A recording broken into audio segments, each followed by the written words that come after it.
Bismillahirrahmanirrahim. Assalamualaikum warahmatullahi wabarakatuh.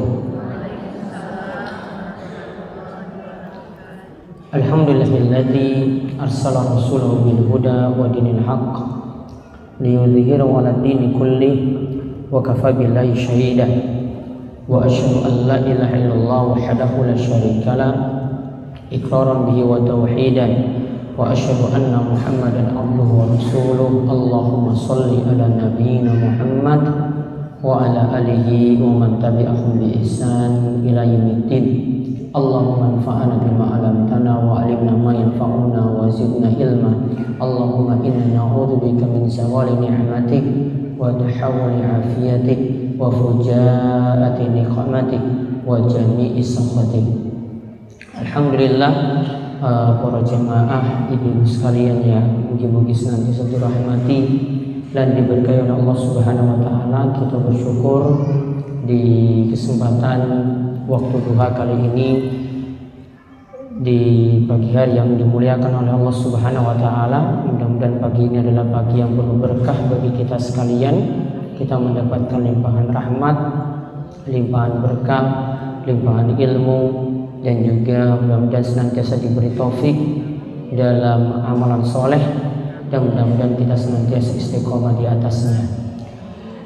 Di kesempatan pagi hari ini kita akan kembali melanjutkan bahasan kami yang seperti biasa di Selasa pekan kedua, namun 2 bulan yang lalu kosong karena ada aktivitas yang kami tidak bisa hadir di tengah-tengah ibu-ibu sekalian.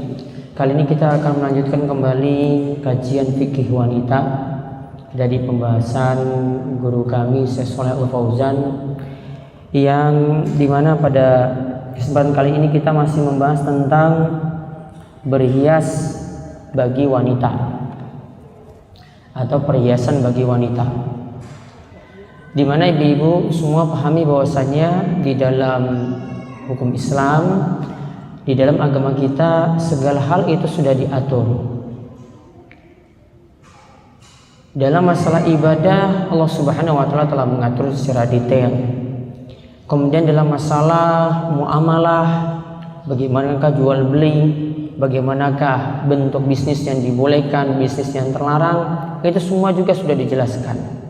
Begitu pula dalam urusan rumah tangga, Allah dan Rasulnya juga telah mengaturnya secara detail. Begitu juga untuk wanita, bagaimanakah kehidupan sehari-harinya. Kalau kita menilik atau menelusuri dalam hadis Nabi Sallallahu Alaihi Wasallam, kita juga sudah bisa mendapatkan penjelasan secara detail. Nah, kali ini yang kita bahas, bagaimanakah ibu-ibu itu berhias diri. Model dandannya itu seperti apa?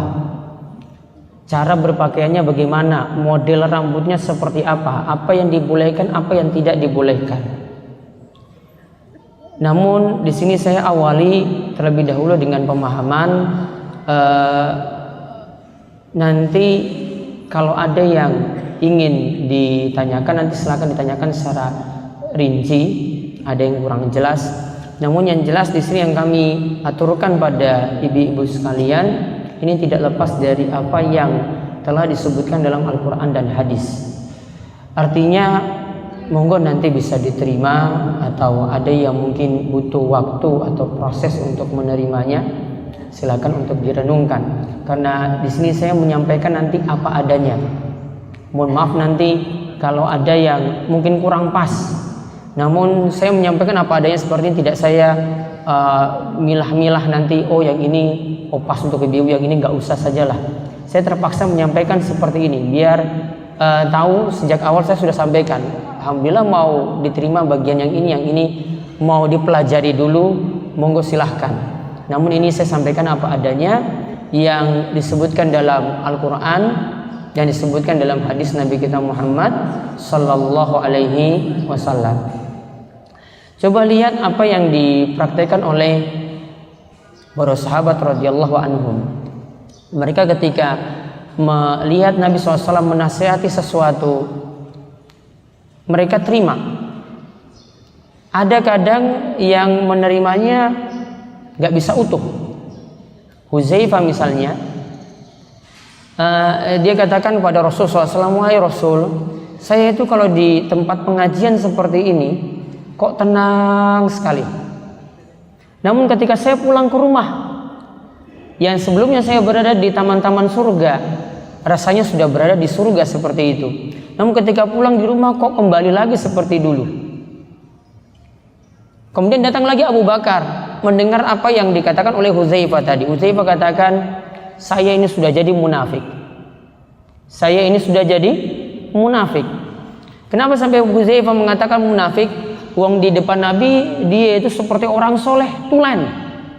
Namun ketika pulang ke rumahnya seakan-akan sudah berubah jauh, berubah drastis seperti yang ada di majelis. Makanya ketika itu Abu Bakar juga katakan, "Iya, saya juga rasakan sama." Hudzaifah itu rasakan demikian, Abu Bakar As-Siddiq ini juga merasakan demikian. Kemudian mereka berdua mendatangi Nabi SAW ketika itu. Nabi SAW kemudian memberikan nasihat, ya memang kalian butuh untuk jaga konsistensi, butuh untuk jaga keistiqomahan dalam beramal. Buatlah suasana kalian itu seperti di majelis, di rumah juga demikian. Artinya apa yang didapatkan dalam majelis, di rumah juga diamalkan seperti itu pula. Kemudian Nabi SAW itu katakan kepada Hudzaifah dan juga Abu Bakar ketika itu. Namun kalimat ini dikatakan pada Hudzaifah, "Sa'atun sa'atun." Lakukanlah sedikit demi sedikit, namun tetap berubah. Lakukanlah sedikit demi sedikit, namun tetap berubah di sini. Namun dia perlu perubahannya tahap demi tahap, tahap demi tahap seperti itu. Contoh misalnya kita menerima beberapa hukum mungkin agak berat. Ada seorang suami yang punya penghasilan yang Allah tidak ridhoi. Dia sudah mengetahui hukum ini, istri juga sudah mengingatkan. Kemudian dia tinggalkan pelan-pelan tadi. Yang penting punya proses. Maka ingat kata Nabi SAW, "Innaka la tada'a syai'an lillah." Siapa saja meninggalkan sesuatu karena Allah, maka nantinya Allah akan ganti dengan yang lebih baik.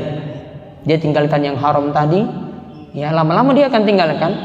Maka jangan khawatir yang haram tadi Allah Subhanahu wa taala akan ganti dengan yang lebih baik. Maka demikian juga dalam kita belajar seperti ini. Yang penting punya tujuan positif, tujuan yang baik, kita belajar untuk memperbaiki diri. Nah, sekarang ada beberapa hukum yang nanti akan kami jelaskan kaitan dengan perhiasan bagi wanita. Sebenarnya tadi kalau ada yang dapat broadcast baru saja saya tulis, kemudian sudah saya sebar. Mungkin nanti ada yang sudah dapat bisa sebar di grup kalau ada grupnya. Ya, ada 7 hal yang nanti akan kita bahas. Yang belum punya broadcast ya dicatat. Yang sudah tinggal nyimak aja di HP bisa. Ada 7 hal yang berkaitan dengan masalah berhias diri bagi wanita. Yang pertama, ini yang disebut dalam syariat kita dengan sunnah fitrah. Ini sudah saya singgung kemarin pada pertemuan sebelumnya sebenarnya. Tentang sunnah fitrah. Sunnah fitrah ini bentuk bersih-bersih diri. Artinya mulai dari bagian atas sampai bagian bawah dalam ajaran kita itu diperhatikan kebersihannya. Ada di sini yang disebutkan oleh para ulama ada kaitannya dengan kuku. Kuku ini tidak boleh dipelihara, termasuk juga pada ibu-ibu. Jangan menganggap bahwasanya memelihara kuku ini jadi mempercantik diri. Justru itu nggak baik dalam agama kita. Kita itu memperhatikan kebersihan. Dan biasanya kuku yang dipelihara panjang kebersihannya nggak terawat. Makanya dalam agama kita itu diperintahkan agar kuku ini pendek. Kalau ada standarnya memang sekian hari. Sebagian ulama itu menyebutkan untuk kuku dan beberapa bagian tubuh ini tidak boleh lebih daripada 40 hari dipelihara. Tidak boleh lebih daripada 40 hari. Namun yang jelas ada standar-standar beda kukunya, ada yang cepat panjang. Pokoknya kalau sudah kelihatan panjang, itu sudah sepantasnya dipotong. Bisa ibu manfaatkan hari Jumat, karena hari Jumat sebenarnya hari bersih-bersih diri, bisa. Atau ketika lihat kukunya sudah panjang, ketika itu dipotong. Nah, ini yang diperintahkan dalam sunnah fitrah. Ada lagi bentuknya bersih-bersih diri seperti yang dalam hadis sebutkan sunnah fitrah, membersihkan bagian persendian-persendian yang bentuk lekuk tubuh ini pada siku di sini, ya. Ini biasanya tempat berkumpulnya keringat, kotoran, ya. Begitu juga yang ada pada kaki, ya, bagian lekuk tubuh ini dibersihkan. Bisa kita bersihkan ketika mandi. Contoh yang lainnya lagi yang dibersihkan lagi dalam sunnah fitrah, yaitu bulu-bulu seperti bulu ketiak dan bulu kemaluan. Ini juga diajarkan di dalam agama kita seperti itu, dibersihkan, tidak dipelihara.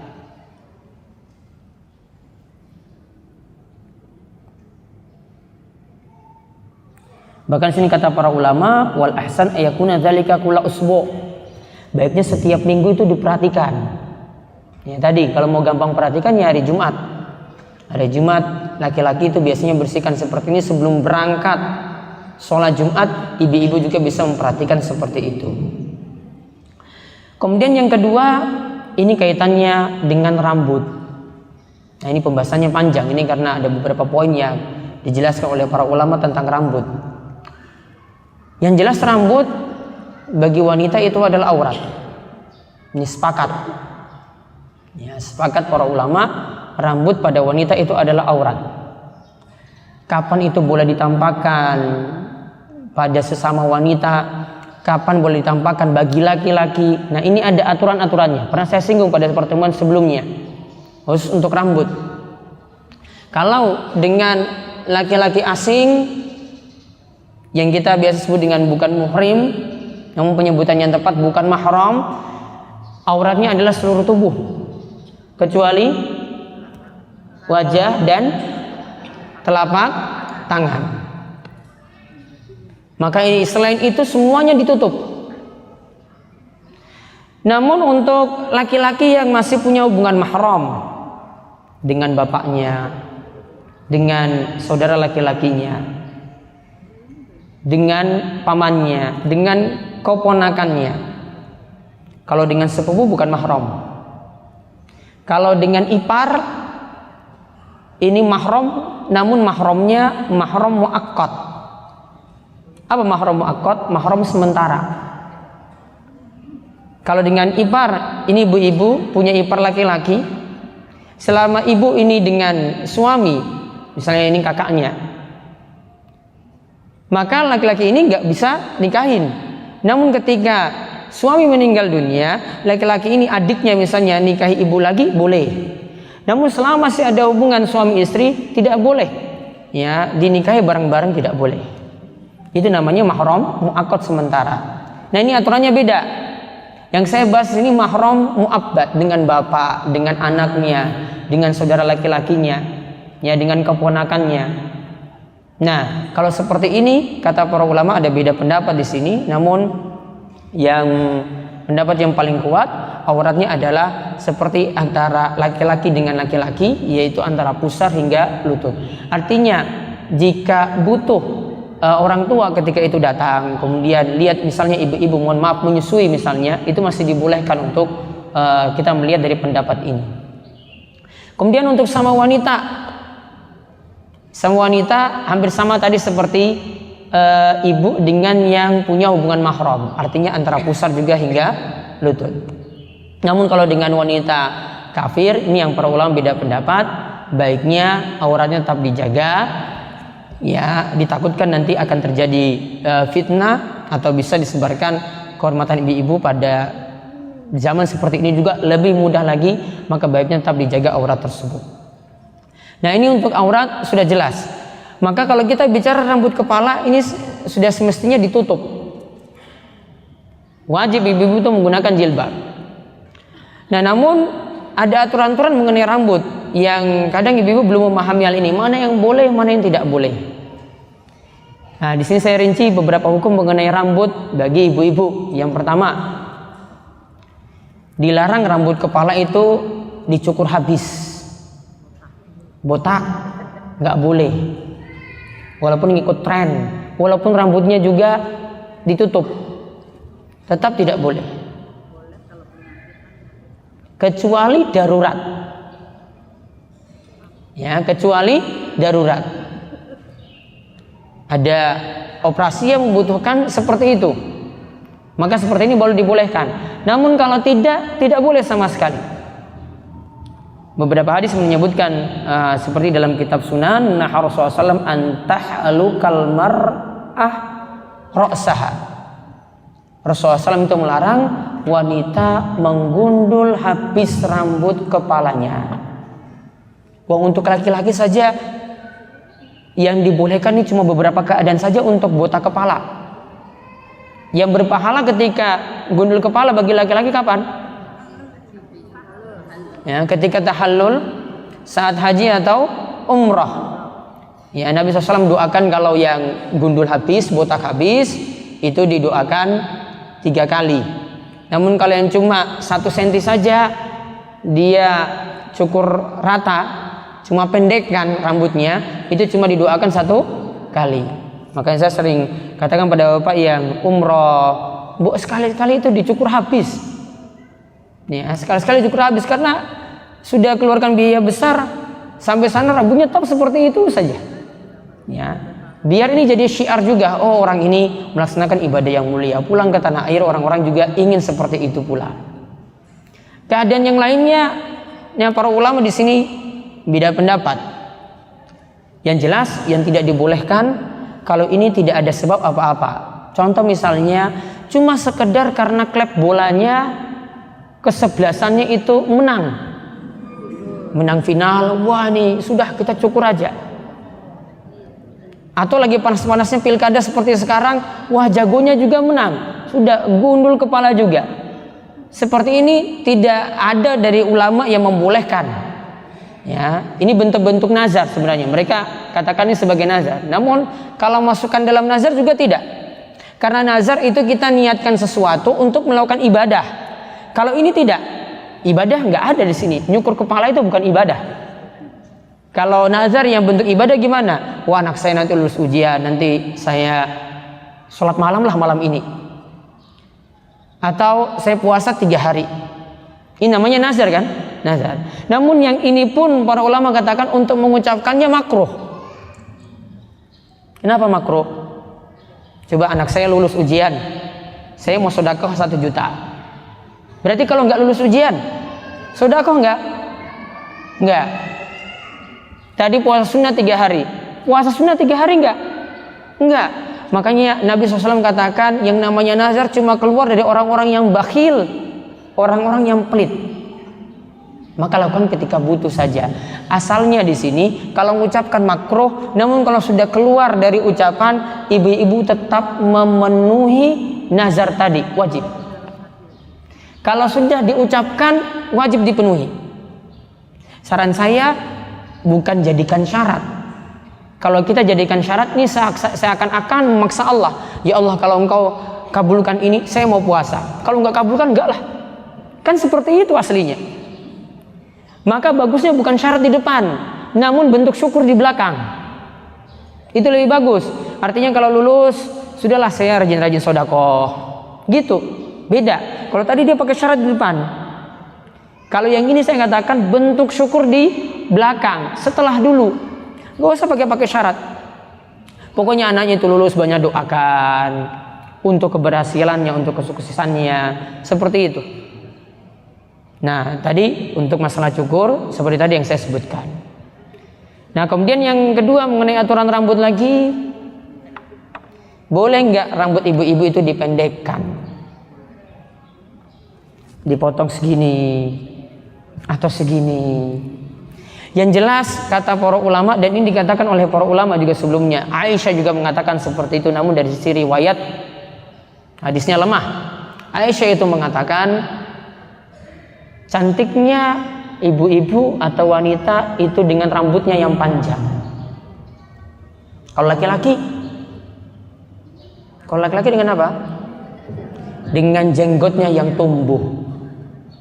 Wanita itu semakin cantik dengan rambutnya yang panjang, sedangkan kalau laki-laki dengan jenggot yang dia miliki.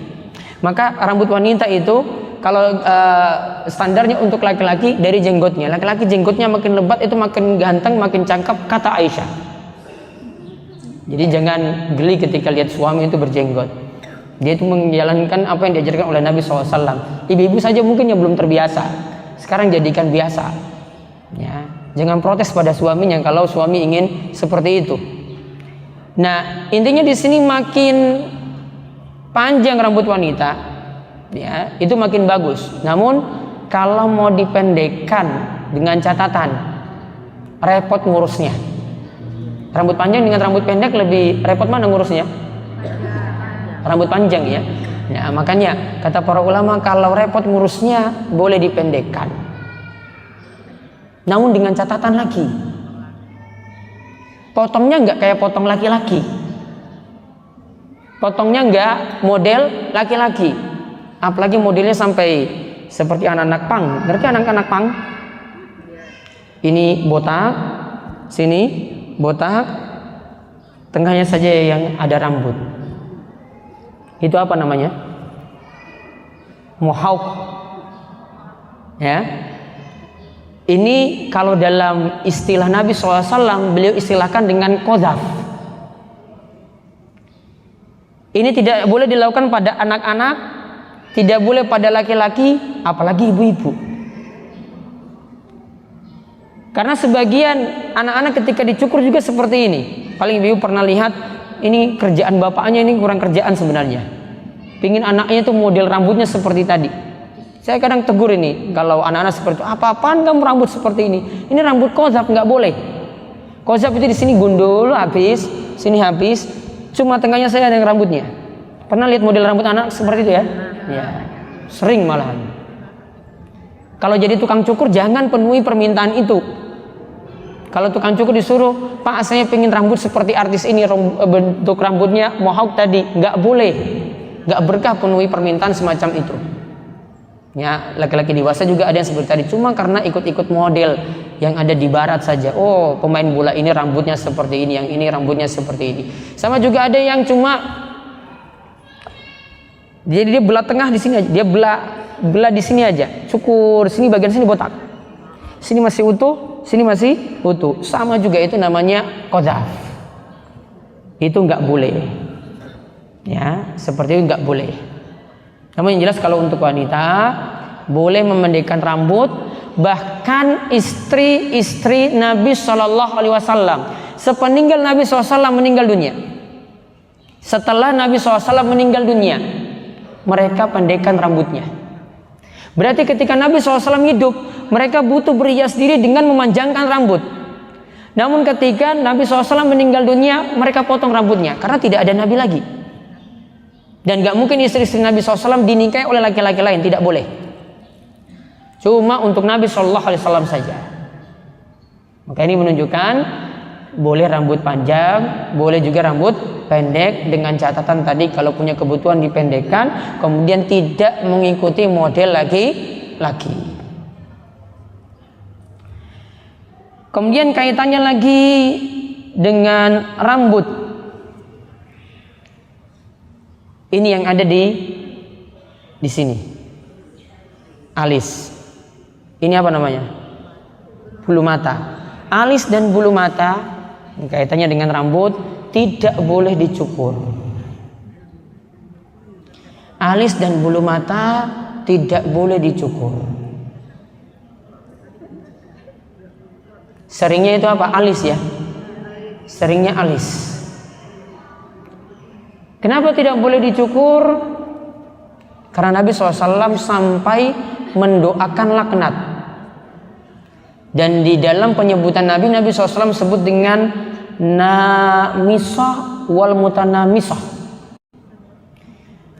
Yaitu namisah itu orang yang tugasnya untuk nyukur, jadi ada tukang rias yang nanti nyukur, atau mutanamisah itu yang minta dicukur. Bisa jadi dia cukur sendiri atau minta yang lain untuk mencukurnya. Seperti ini dikatakan dalam hadis la'ana Rasulullah sallallahu alaihi wasallam atau la'ana Nabi sallallahu alaihi wasallam. Nabi sallallahu alaihi wasallam itu melaknatnya. Kalau dikatakan laknat itu jauh dari rahmat Allah. Kalau dikatakan Nabi melaknat, itu berarti Nabi mendoakan jauh dari rahmat Allah. Kalau sudah terlanjur, tobat. Jangan nambah-nambah lagi. Ya. Ini termasuk motongnya sebagian atau seluruhnya. Ya. Ini termasuk motong sebagian atau seluruhnya. Maka yang terbaik pokoknya biarkan apa adanya, tidak merubah ciptaan Allah Subhanahu wa taala. Kemudian yang kaitannya lagi, ini di luar dari rambut. Maaf, ada lagi aturan dari rambut lagi yang disebutkan oleh para ulama. Rambut ibu-ibu kalau panjang biasanya diikat. Ya.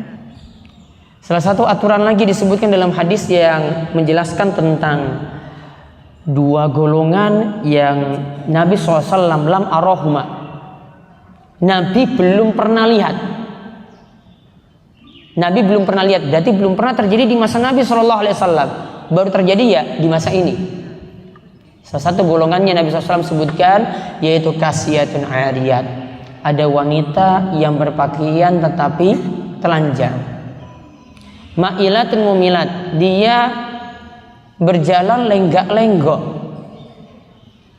Ada beberapa tafsiran di sini. Ini butuh pembahasan sendiri untuk menjelaskan tafsiran ini. Kemudian disebutkan ru'usuhunna ka'asnimatil buktil ma'ilah. Kepalanya itu bagaikan punuk unta. Unta itu biasanya punya punuk di tengah. Jadi ada bagian yang menonjol. Maka kepalanya itu ada bagian yang menonjol. Kata para ulama, mohon maaf, rambutnya ini yang ikatannya di sini ditarik di atas, sehingga bagian ini menonjol, atau di sini, ya, atau di sini. Maka saran saya rambutnya baiknya kepangannya itu di belakang. Saya sering ingatkan remaja-remaja putri seperti itu. Hati-hati dengan hadis ini. Hadis ini diantara maksudnya seperti itu. Itu tadi disebut dengan apa? Model rambut punuk unta. Dihindari. Satu hal lagi yang perlu ibu-ibu hindari dalam masalah rambut. Kalau tadi rambut itu ya baiknya dipanjangkan, tidak dipendekkan. Satu hal lagi yang kaitannya dengan itu, rambut nggak boleh ditambah. Paham maksudnya rambut nggak boleh ditambah? Disambungkan. Ya, rambut tidak boleh disambungkan. Kalau tadi yang ada kita itu pelihara, berarti yang sudah ada nggak boleh ditambah lagi. Pakai sanggul misalnya. Karena di sini diingatkan oleh Nabi SAW juga, Rasulullah SAW itu melaknat al-wasilah wal mustausilah, yaitu wanita yang menyambung rambut, berarti orang lain, atau yang meminta disambung rambutnya, berarti diri sendiri yang nyambung, sama-sama dilaknat. Jadi ini kaitannya dengan rambut seperti ini, baiknya dihindari. Intinya rambut ibu-ibu tadi bagusnya dibiarkan seperti itu saja, lebih bagus, kecuali ada kebutuhan untuk dipotong, ketika itu baru ketika itu dipotong. Namun kalau baiknya ya dipelihara, yang jelas tidak boleh ditambah lagi. Nah, kaitannya satu lagi dengan mewarnai rambut. Mewarnai rambut. Di sini diberi catatan oleh para ulama, boleh mewarnai rambut dengan catatan satu,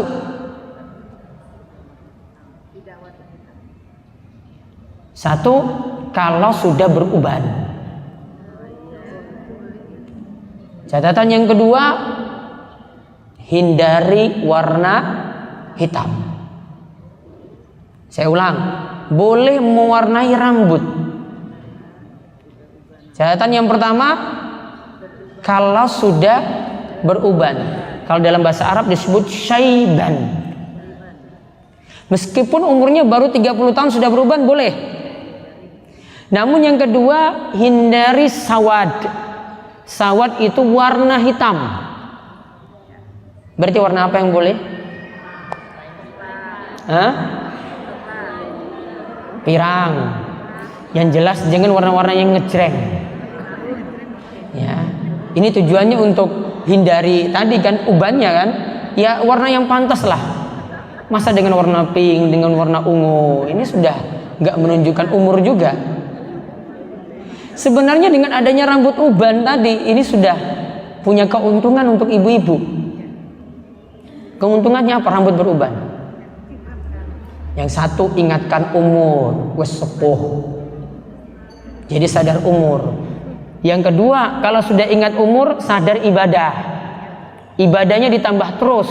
Sudah sepuh nggak ingat umur, ingat model. Ingat gamisnya bagaimana modelnya, ingat rambutnya bagaimana modelnya. Harusnya kan nambah umur, nambah ibadah. Apalagi sudah 50, 60, makin giat lagi ibadah. Ingatkan seperti itu. Jadi dia sadar jadinya. Oh, makanya Allah berikan kalau sudah makin tua, makin tambah umur, ubannya ada, diingatkan. Ini sudah jadi peringatan. Ingat, umurnya terbatas. Yang kedua, ibadahnya harus ditambah. Jangan ketika sudah seperti itu malah mikir, wah ini gimana seperti biar saya seperti penampilan seperti Cahnom, kembali muda lagi. Nggak perlu pikir-pikir seperti itu. Kita butuh amal, kita butuh ibadah. Maka tadi syaratnya seperti itu. Kalau begitu bagaimana yang belum rambutnya itu uban, belum ubanan, boleh kamu warnai rambut? Nggak boleh. Asalnya nggak boleh. Dia mau merubah, gimana saya rambutnya hitam? Iya, saya rambutnya hitam, belum uban. Namun saya rubah ke warna lain. Kebutuhannya apa? Kalau suami suruh pun tidak perlu. Ini bukan kebutuhan darurat. Ya, ini bukan kebutuhan darurat. Beda tadi kalau rambutnya sudah ubanan. Nah, ini baru ada kebutuhan saat itu. Dan apalagi dengan niatan, saya seperti ini ingin ikut model-model yang ada di TV lah. Model artis ini, model bintang barat seperti ini. Ya, ini sudah niatan-niatan yang nggak benar lagi, yang nggak boleh. Ya, Islam atau seorang muslim itu harus punya jati diri. Al-Islamu ya'lu wala yu'la alaih. Islam itu tinggi, bukan rendah di bawah. Islam itu yang harusnya jadi contoh orang lain, bukan kita ngikut-ngikut orang lain. Islam selalu di atas, bukan rendah di bawah.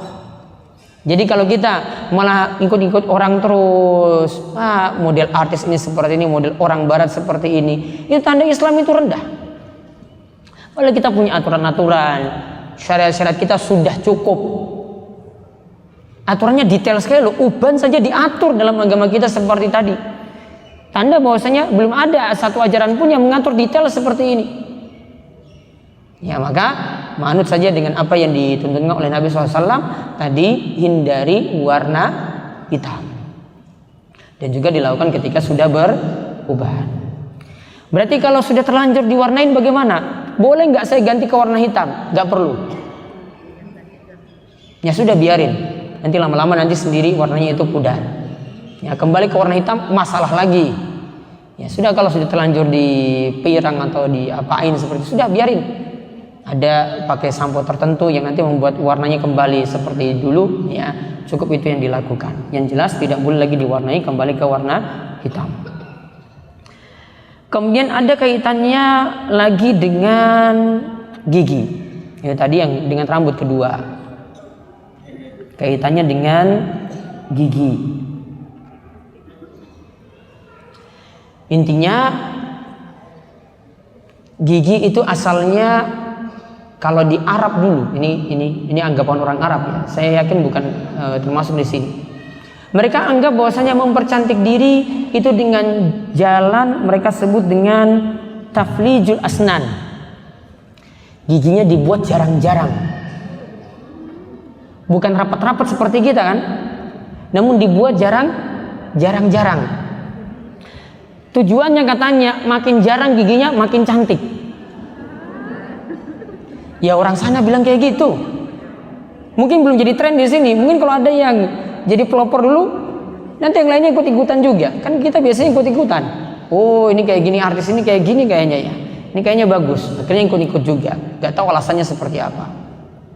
Yang jelas, kalau untuk gigi, ya, untuk berhias seperti ini tidak boleh kalau tujuannya untuk menjarangkan tadi, untuk memperhias diri. Yang jelas masih dibolehkan gigi itu dirapikan. Merapikan ini bukan merubah ciptaan Allah, bukan. Merapikan itu maka malah memperbagus. Ya, merapikan itu malah memperbagus. Kalau seperti ini berarti boleh nggak pakai gigi palsu? Boleh nggak? Boleh. Kalau kebutuhan boleh. Yang jelas nggak perlu sampai dengan bahan-bahan yang mencolok lah. Sebagian kalangan itu pakai gigi emas.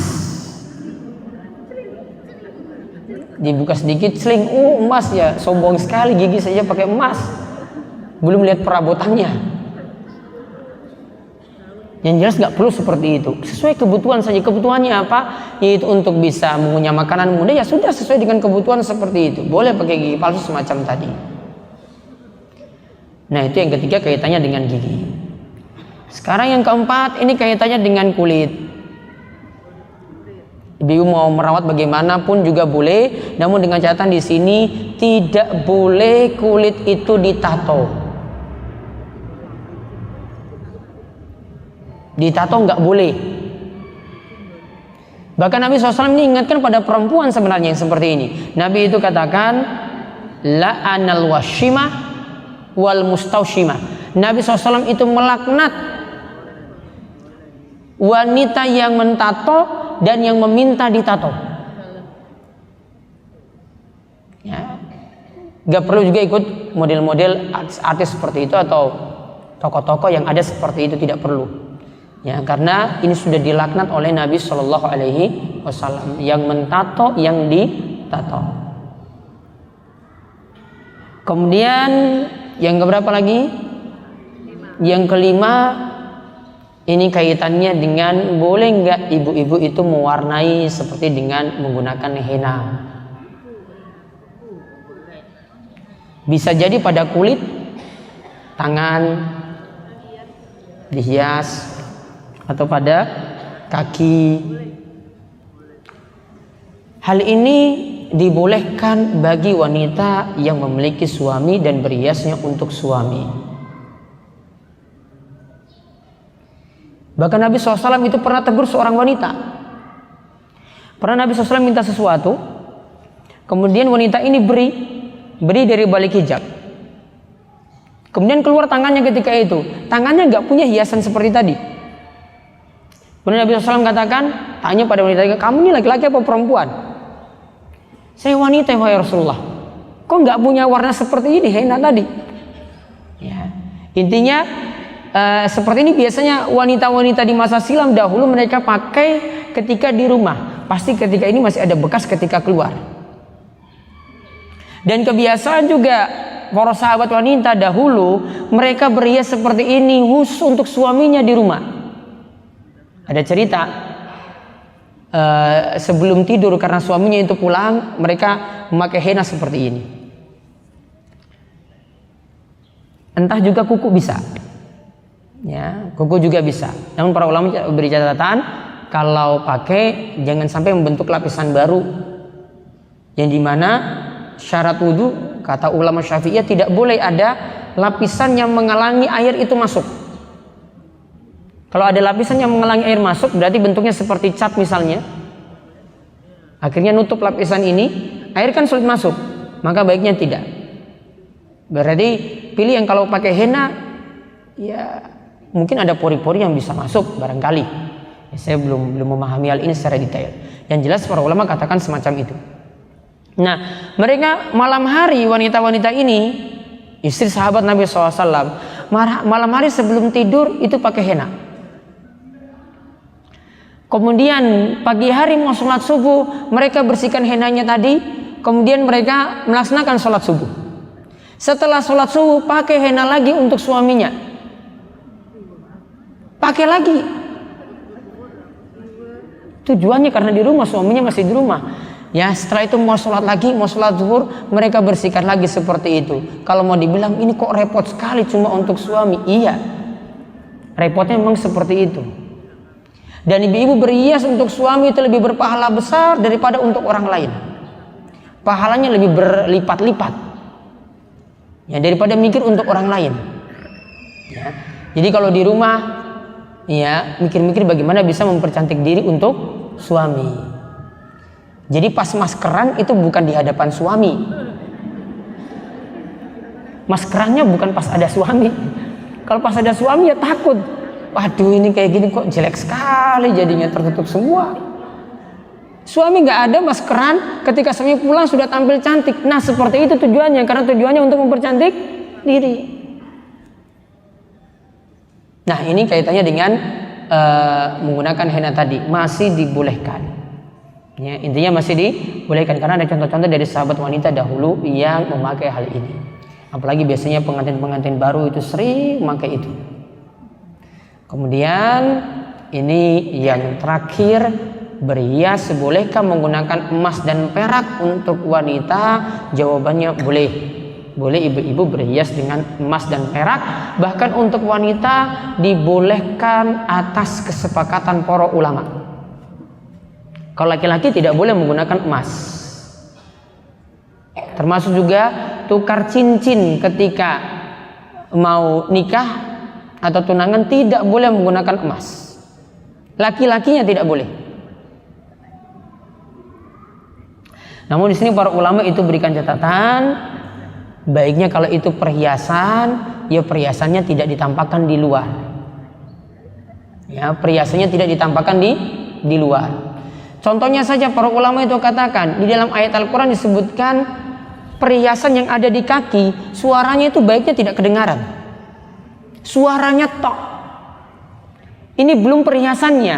Ya, disebutkan dalam ayat ini tidak boleh sampai suaranya itu terdengar. Karena ada yang memakai gelang kaki, masih boleh. Namun untuk suaranya itu jangan sampai kedengaran, apalagi untuk menampakkannya itu di luar. Jadi wallahu alam, itu beberapa aturan. Sampai poin berapa berarti? 6. Yang pertama tentang sunnah fitrah, yang kedua tentang rambut, yang ketiga tentang gigi, yang keempat tentang kulit. Kulit tidak boleh ditato. Yang kelima pakai henna. Yang ketujuh berhias dengan emas dan perak. Untuk wanita dibolehkan emas dan perak. Iya, yang keenam. Ya, ini sudah 6 sudah selesai. Yang keenam itu untuk berhias dengan emas dan perak masih boleh untuk wanita. Kalau laki-laki hanya boleh perak, tidak boleh emas. Ya, laki-laki hanya boleh perak, tidak boleh emas. Karena Rasulullah SAW itu pernah punya cincin yang terbuat dari fiddah, yang terbuat dari perak. Adapun kalau untuk yang punya perhiasan seperti ini, kalau memang perhiasannya itu sudah memenuhi syarat-syarat zakat. Syarat zakat itu berapa kalau emas? Berapa gram? Ada yang punya 100 gram emas? Kalau punya di atas 85 gram, mulai dari 85 gram ke atas standar emas murni, maka dikenai zakat 2,5% walaupun itu perhiasan. Wallahu a'lam bishawab. Monggo jika di antara ibu ada yang ingin bertanya, kami persilakan.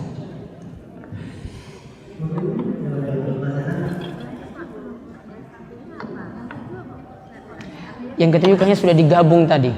Ya, antara catatannya di sini dengan yang di ini tadi agak berbeda. Tapi sudah masuk di situ tadi. Sudah masuk. Maaf, berarti cuma 6. Assalamualaikum warahmatullahi wabarakatuh. Waalaikumsalam warahmatullahi wabarakatuh.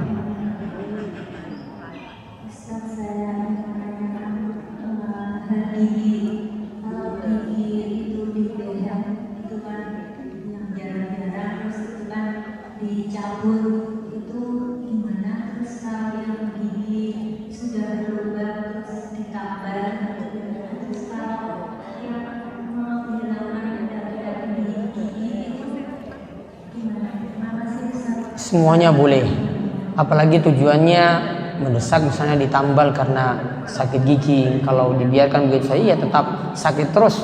Maka karena ada kebutuhan-kebutuhan seperti tadi dibolehkan. Ini bukan berarti merubah ciptaan, namun memperbaiki. Ya. Masih boleh. Kalau ada kebutuhan itu masih boleh.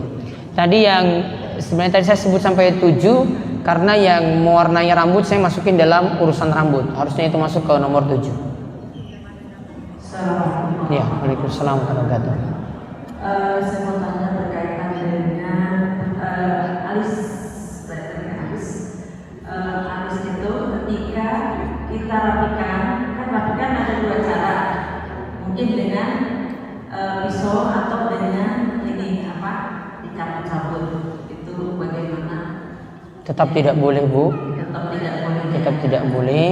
Ya. Karena secara aturan mencukur sebagian atau mencabut sebagian tetap tidak dibolehkan. Itu sudah masuk merubah ciptaan Allah. Iya, kan kalau cabut sudah, tapi tadi kan belum menerapkan yang mengenai dicabut ya. Iya, pokoknya tidak boleh. Iya. Ada lagi? Itu aja, Pak. Nggih. Terima kasih. Misal.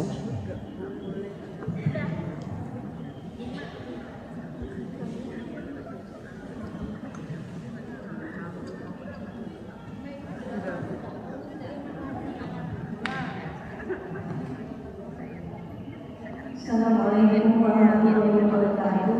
Waalaikumsalam warahmatullahi wabarakatuh. Saya Fitri mau sedikit bertanya. Teman saya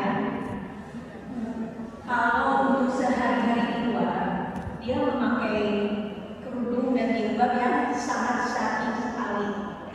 Tapi dia di rumah dia tuh berbaju seksi, rambutnya diwarnai dan bermake up dan bertato pula. Dan dia itu bilangnya hanya untuk suami. Memang dia berdandan begitu hanya di rumah. Karena keluar rumah dia sangat sekali. Itu bagaimana Pak? Baik. Ada kaidah yang perlu diperhatikan dalam ketaatan pada suami. Kata Nabi SAW, la ta'ata li makhlukin fi maksiatillah. Tidak boleh taat pada selain Allah, yaitu pada suami juga di sini termasuk dalam bermaksiat pada Allah. Contohnya di sini disebutkan oleh para ulama, misalnya suami minta agar istri alisnya itu dicukur, tetap tidak boleh, walaupun itu atas perintah suami. Kalau gitu ibu-ibu manut pada perintah suami itu kapan? Selama untuk urusan-urusan yang mubah, yang hukumnya itu boleh, yang tidak melanggar aturan. Berarti tadi kalau suaminya suruh bertato boleh atau tidak? Suami suruh bertato nggak boleh, walaupun ini cuma nampak di dalam rumah saja, di luar enggak. Sama juga tadi dengan pirang misalnya, ya pirang juga cuma suami yang tahu, namun tadi dilakukan kalau sudah berubah. Jadi intinya ketaatan pada suami, istri itu patuh pada suami selama tidak melanggar aturan. Terus begini Ustaz, misalnya karena dia kan cerita pada saya, dia begitu. Saya memberitahunya ke beliau itu bagaimana? Ya karena dia kan seperti tato juga, pokoknya semuanya, tapi bilangnya hanya untuk suami. Karena keluar. Sering ikut pengajian nggak, Bu? Saya tidak tahu kalau untuk itu Pak. Kalau tahu nanti sudah ikut-ikut pengajian, mudah-mudahan dengan ikut pengajian nanti makin tahu. Kalau enggak, ibu beri buku yang menjelaskan tentang masalah-masalah ini. Ya, mudah-mudahan nanti dapat hidayah. Ada lagi? Ya.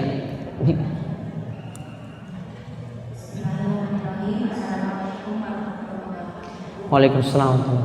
Kalau mengenai potong rambut itu ada batasan panjangnya Ustaz sama modelnya, karena kan ibu kadang nggak mau lurus aja, kelihatannya di pandangan kita kan kurang bagus kalau lurus begitu. Pasti ada model segi apa istilahnya, apa masih boleh kan tertutup Ustaz kalau keluar.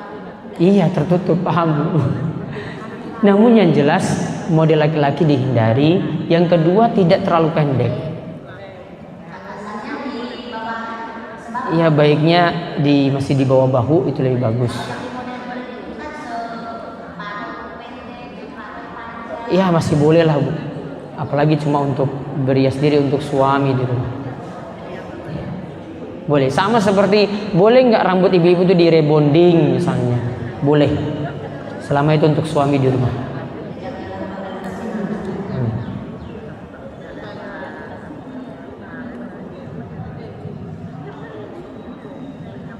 Terima kasih Pak Ustadz. Yang akan saya tanyakan di sini mengenai kuku. Kuku. Iya. Boleh nggak kita menggunting kuku pada saat haid? Boleh nggak menggunting kuku pada saat haid? Itu yang pertama. Dua Ustadz. Yang kedua, tadi saya bilang dengan gigi. Untuk merapikan gigi kita kan pakai kawat gigi. Itu boleh nggak? Kawat gigi masih boleh. Ya. Tadi pertanyaannya motong kuku pada saat haid. Ibu-ibu haid itu cuma ada larangan-larangan tertentu saja. Yang pertama, tidak boleh sholat. Yang kedua, tidak boleh puasa. Yang ketiga, tidak boleh hubungan intim dengan suami. Yang keempat, tawaf boleh nggak? Yang umroh atau haji, tawaf boleh nggak? Nggak boleh. Hanya boleh sa'i. Karena sa'i tidak disyaratkan bersuci. Namun kalau tawaf disyaratkan bersuci. Ya, karena tawaf itu mirip dengan sholat, maka hukumnya juga sama, harus ada bersuci. Sehingga kalau orang yang tawaf di tengah-tengah tawaf wudunya batal, mesti wudu lagi, baru dia tinggal melanjutkan tawafnya. 4. Membaca Al-Quran boleh atau tidak?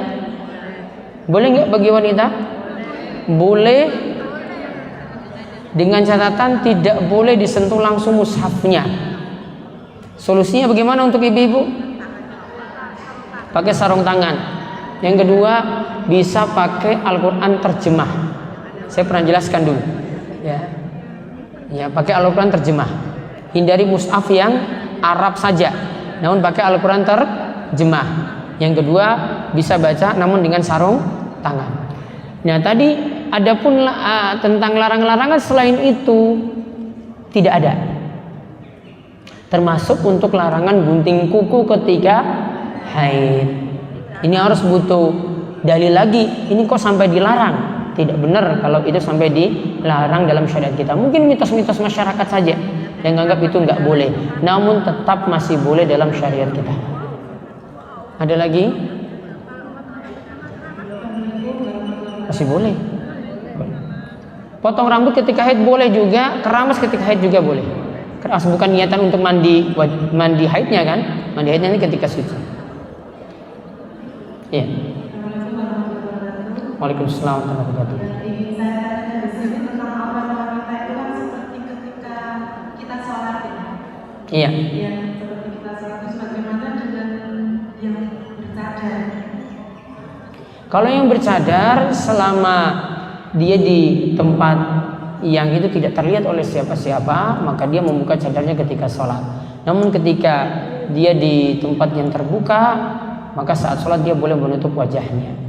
Ini termasuk juga berlaku ketika ingin tawaf atau sa'i, ya, maka cadarnya juga dibuka. Terus yang kedua saya juga pernah mendengar di kajian itu wanita tidak boleh memakai baju dengan warna mencolok. Tidak memakai baju dengan warna mencolok maksudnya warna yang menunjukkan berhias diri. Itu klasifikasinya seperti apa ya? Kalau warnanya itu dengan tujuan ini kayaknya lebih tampil cantik seperti itu, nah itu baiknya dihindari. Seperti tadi. Ada lagi ya di belakang.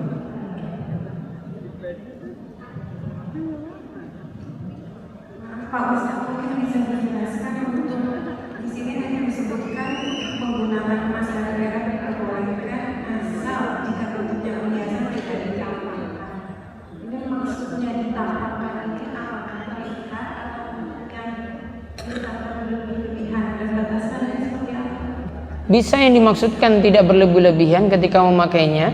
Kemudian yang kedua, maksudnya di sini adalah ketika ibu keluar rumah, ya baiknya perhiasannya tetap tertutup. Berarti termasuk cincin. termasuk juga.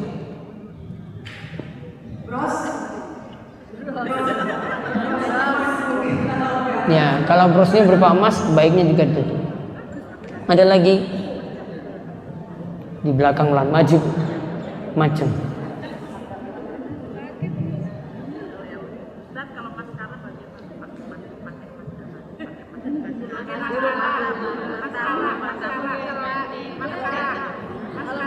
Untuk apa?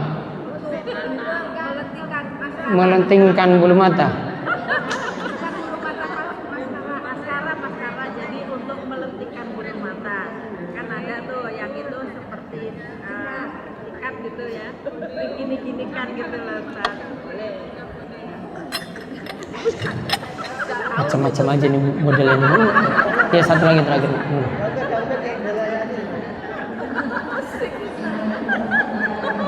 Waalaikumsalam warahmatullahi wabarakatuh.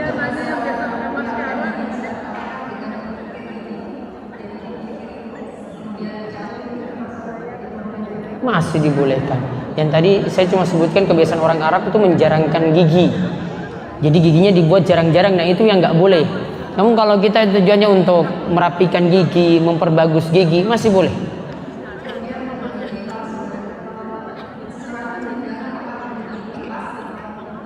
Baiknya dilepas. Gigi palsunya baiknya dilepas ketika mati. Yang di belakangnya, moga. Waalaikumsalam warahmatullahi wabarakatuh. Mengenai bulu mata palsu, karena itu kan ditambahkan di bulu mata kami dan juga tanam bulu mata itu ada Ustaz, itu boleh atau tidak? Jadi bulu mata yang pertama tanam bulu mata, kemudian bulu mata palsu, sulam alis, kan alis itu tidak boleh dicabut tadi ya, dan tidak boleh juga dicabut. Bagaimana kalau yang sulam alis? Saya tidak tahu itu apa. Iya, terus yang terakhir itu Sulam manis apa maksudnya tadi? sulam alis itu seperti di ikan begini.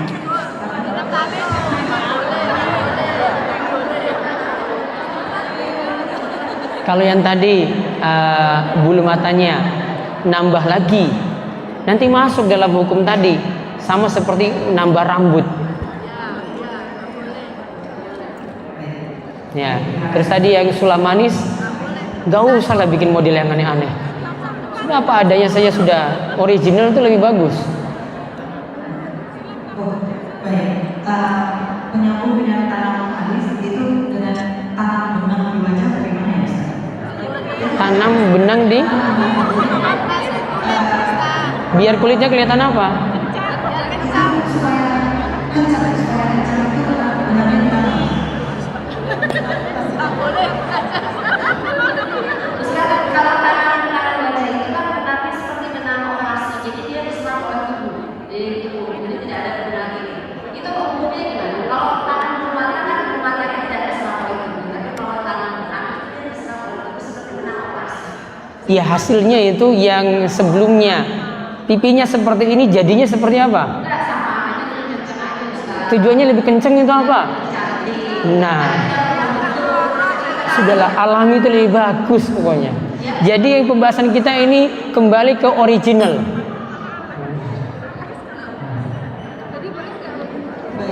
Saya sarankan nggak perlu. Kalau berlian boleh tidak? Karena tadi emas, perak boleh. Emas, perak, berlian juga boleh. Namun catatannya tadi, ya cuma jadi perhiasan yang tertutup. Terima kasih. Pon, sudah saya rasa cukup. Mbak Uli, Kalau berlian yang terlalu tinggi juga nanti nggak boleh Ustaz. Ada yang suka berlian yang tinggi kan? saya bilang tuh sombong. Iya. Iya. Ternyata pelajaran tinggi perempuan berat sekali ya Ustaz. Iya, berat sekali. Yang sudah saya lakukan. Iya, betul. Itu banyak ya. Ada cara alis, cukur alis, Ustaz. Terus kalau tinggi kan boleh ya Ustaz ya. Masih boleh kalau untuk merapikan. Tinggi masih boleh. Tinggi berlian ada ya Ibu.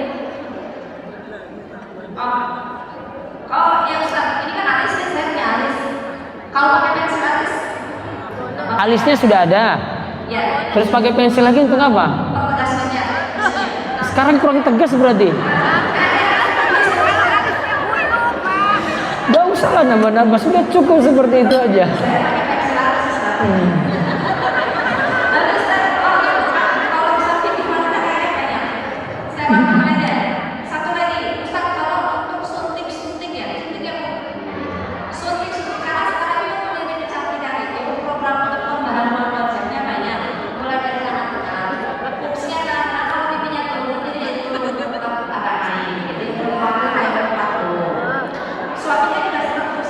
pipinya keriput itu tanda untuk ingat umur.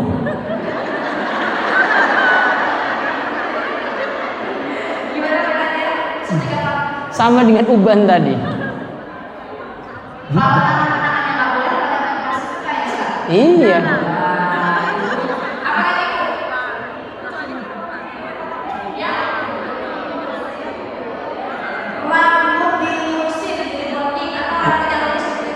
Boleh. Rebonding yang mau jadi keriting boleh, yang mau lurusin boleh. Namun untuk di rumah, bukan untuk bergaya dengan buka-buka jilbab, bukan.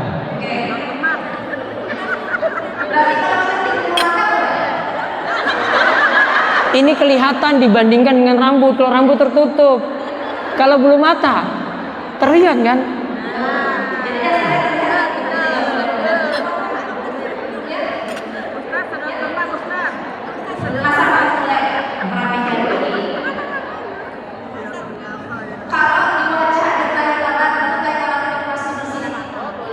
Untuk apa Thailand itu tanda manis sih? Kenapa dicabut-cabut dan dihilangkan?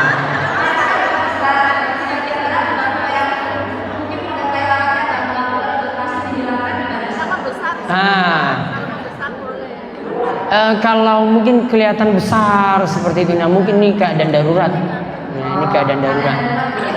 Kalau keadaan darurat saja mengganggu. Ada lagi yang celah itu kan kalau yang dari arah itu boleh, tapi kalau celah kosmetik lainnya itu ya. Celak tadi yang saya sebutkan hampir sama dengan henna. Kalau henna itu dipakai di rumah ketika di hadapan suami, celak juga seperti itu.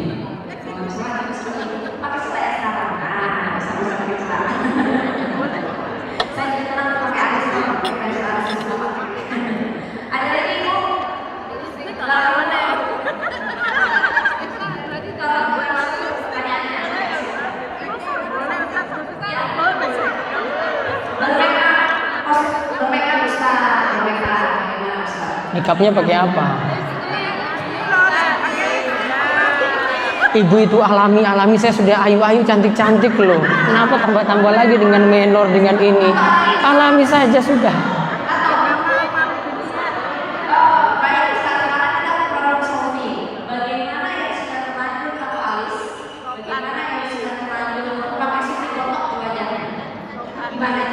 Itu bisa dihilangkan nggak? Ya sudah, gimana lagi saya mau suruh hilangkan. Sama dengan tato nggak bisa dihilangkan, ya sudah, dia keadaannya seperti itu. Banyak-banyak istighfar, tobat, banyak amalan kebaikan.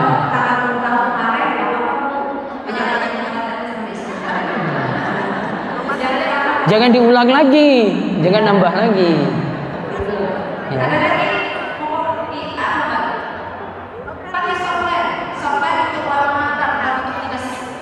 Kalau itu sudah dengan warna-warna yang mencolok sehingga orang tahu, oh ini tambah cantik, tambah ayu, nih baiknya tidak dipakai. Oh, itu ya. Iya. Ada lagi Bu?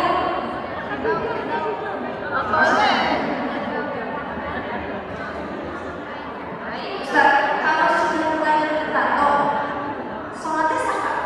Sholatnya sah. Kalau ada suatu bahaya ketika tatonya dihilangkan, ya sudah, dia sholat seperti itu saja. Yang penting tobat. Beberapa preman ketika ketemu saya bilang sholat aja, nggak usah mikir tatonya. Beruntunglah yang matanya sudah ditato dan dari kemarin tidak tahu ya. Yang sudah selama kemarin tidak tahu. Saya pun selalu minta tahu Pak, kalau dia tahu. Ada lagi? Apa Bu? Operasi plastik? Operasi plastik? Operasi wajah?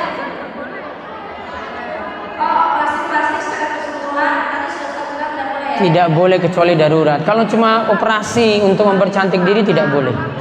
Celana tadi Ustaz bilang sudah boleh kalau di rumah depan keluar jalan-jalan. Ini pakai celana ya, pakai celana. Apalagi Bu? Kenapa Bu? Dandan.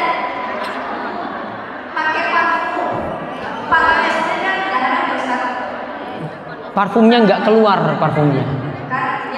Kalau pakai parfum, parfumnya nggak, baunya nggak keluar. Pakai parfum tapi baunya tidak keluar.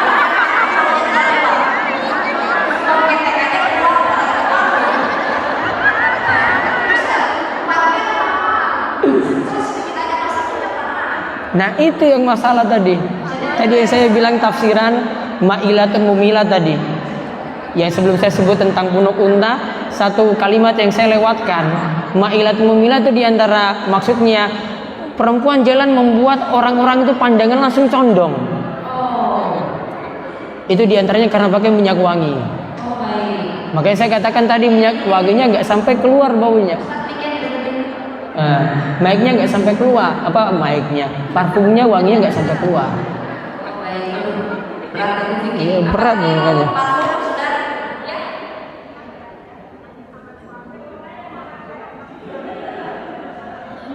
Yakin ibu kalau ada suami dandan, kalau ada suami nggak dandan? Kalau saya ada suami pakainya ada saya. Ya betul. Kalau kita pergi keluar dengan suami dan dandan, tapi di rumah nggak dandan, itu gimana Ustaz? Kalau dengan suami keluar dandan, namun kalau di rumah nggak dandan. Oh saya nggak mau milih istri kayak begitu.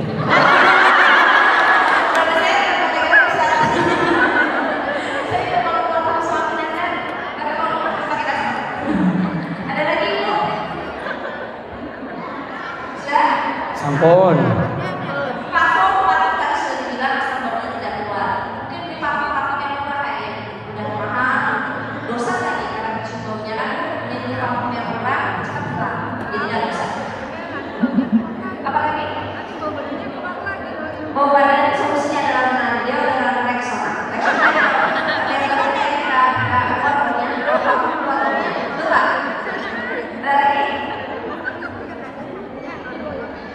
Untuk pakaian muslim yang bermodel, bagaimanapun perempuan itu suka dengan cantik, penampilan cantik tidak bisa dihilangkan dari wanita. Lalu juga penampilan macam-macam bermodifikasi. Tapi gimana? Itu gimana Ustaz? Tujuannya tetap cantik. Yang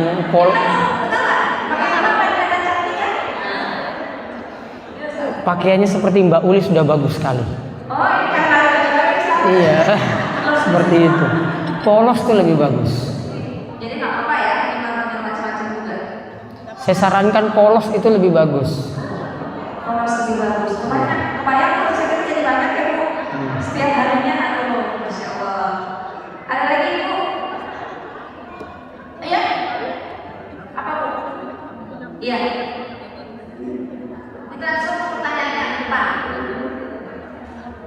Tolong Bu, yang depannya didengarkan terus ya, kalau sampai estafet suaranya.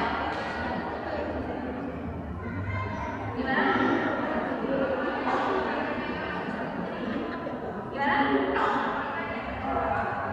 Oh, pakai mencolok tadi dengan warna Ustaz tadi sudah dibahas ya? Sudah dibahas, intinya sudah. Nanti pelan-pelan nanti saya jelaskan. Ini butuh 1 tahun 2 tahun dulu baru bisa berubah. Islam itu indah ya Ustaz. Iya, pelan-pelan saja. Iya. Makanya jangan tanya semua sekarang. Tanya semua sekarang nanti berat, besok-besok aja. Iya. Jadi cukup pertanyaannya. Baik, demikian untuk pengawasan pagi hari ini, mungkin bermanfaat. Insya Allah kita akan ketemu lagi pertemuan bulan depan, dan mudah-mudahan ibu-ibu semua dalam keadaan sehat, diberi umur panjang oleh Allah Subhanahu Wa Taala, rezekinya diberkahi dan diangkat dari berbagai macam kesulitan, penyakit-penyakit yang berat diangkat, begitu juga kesulitan dalam masalah utang dan yang lainnya, dan mudah-mudahan Allah memberikan kita keistiqomahan. Kita tutup kalian doa kafaratul majlis. Subhanakallahumma bihamdika asyhadu an la ilaha illa anta astaghfiruka wa atubu ilaik. Assalamualaikum warahmatullahi wabarakatuh.